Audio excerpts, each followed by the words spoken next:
दोस्तों आज की इस वीडियो से हम एक्सेल की सीरीज को स्टार्ट कर रहे हैं और ये एक्सेल सीरीज का पार्ट नंबर 1 है। दोस्तों आज की इस वीडियो में हम जानेंगे एक्सेल के बारे में।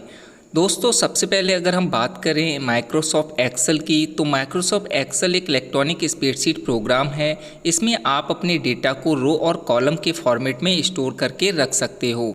माइक्रोसॉफ्ट एक्सेल एमएस ऑफिस का ही एक भाग है। एमएस एक्सेल का उपयोग डेटा को रखने तथा उसका कैलकुलेशन करने के लिए किया जाता है।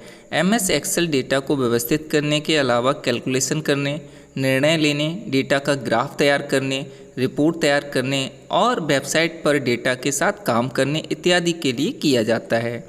तो दोस्तों ये तो हो गई एक्सेल की बात। अब बात करते हैं हम वर्कबुक किसे कहते हैं। एमएस एक्सेल की एक फाइल को ही वर्कबुक कहते हैं। वर्कबुक में वर्कशीट का समूह होता है, अर्थात एक वर्कबुक में कई वर्कशीट शामिल की जा सकती हैं। एक वर्कबुक में डिफ़ॉल्ट रूप से 3 वर्कशीट होती हैं। एक वर्कबुक में आप लोग अधिकतम 255 वर्कशीट बना सकते हो।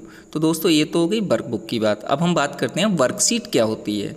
तो दोस्तों अगर बात की जाए वर्कशीट की, तो वर्कशीट एक प्रकार की टेबल होती है जो रो और कॉलम से बनी होती है। वर्कशीट को ही हम लोग स्प्रेडशीट कहते हैं। अब दोस्तों वर्कशीट तो समझ में आ गई। हम बात करते हैं कॉलम के बारे में। शीट में ऊपर से नीचे की ओर चलने वाले सेल्स के समूह को कॉलम कहते हैं।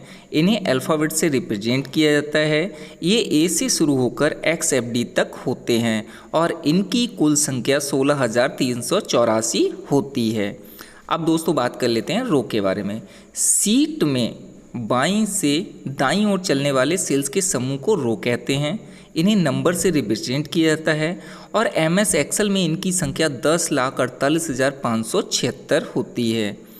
अब दोस्तों बात करते हैं सेल्स के बारे में।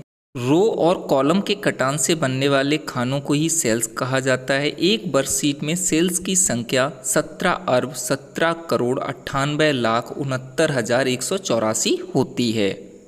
तो दोस्तों ये तो हो गई एक्सेल के बेसिक की बात। ठीक है, अब हम एक्सेल पे चलते हैं और इस एक्सेल की जो इंटरफेस है उसको समझ लेते हैं।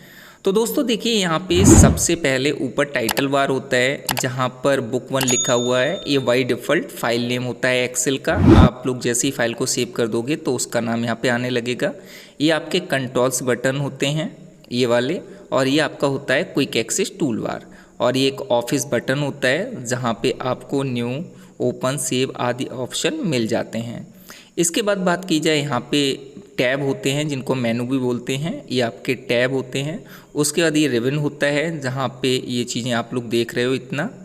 इसके बाद देखिए यहाँ पे नेम बॉक्स होता है जिसको हम एड्रेस बॉक्स भी बोल सकते हैं सेल्स का। आप जिस सेल्स पे क्लिक करोगे उसी का नाम यहाँ पे शो हो जाएगा। जैसा कि आप लोग यहाँ पे देख रहे हो, तो अभी E9 है। अगर मैं यहाँ पे क्लिक करूँ तो C9 हो गया। यहाँ पे क्लिक करूँ तो A1 और यहाँ पे B1। तो दोस्तों ये कैसे पता चलता है, देखिए कॉलम की संख्या आती है ABCD में और जो रो की संख्या होती है 1 2 3 में।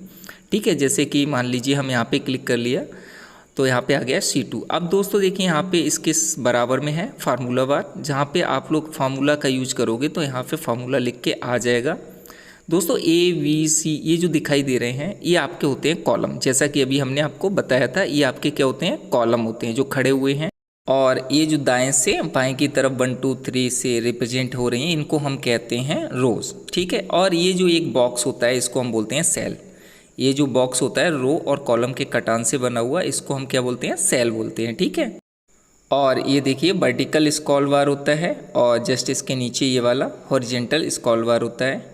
नीचे देखिए यहाँ पे ये आपका स्टेटस बार है और यहाँ पे देखिए बाय डिफ़ॉल्ट जो 3 सीट हमने आपको बताई थी वो यहाँ पे 3 सीटें शो हो रही हैं। आप यहाँ पे क्लिक करके जितनी सीटें चाहें बढ़ा सकते हैं। ठीक है, यहाँ से आप क्लिक करते जाइए, आपकी सीट्स यहाँ से बढ़ती चली जाएंगी। अब हम बात करें यहाँ पे देखिए व्यू बटन होते हैं, ये वाले व्यू बटन हैं। उसके बाद देखिए जूम स्लाइडर है जहाँ से कि हम इस विंडो को जूम इन और आउट कर सकते हैं। ठीक है, ये तो आपका हो गया। और इसके बाद देखिए ये आपका यूज़र इंटरफेस है, आप इस पर कैसे काम करोगे ये सब हम आपको आगे बताने वाले हैं। तो फिलहाल इस वीडियो में इतना ही। नेक्स्ट वीडियो हम इसके आगे की बात करेंगे। Thanks watching this video.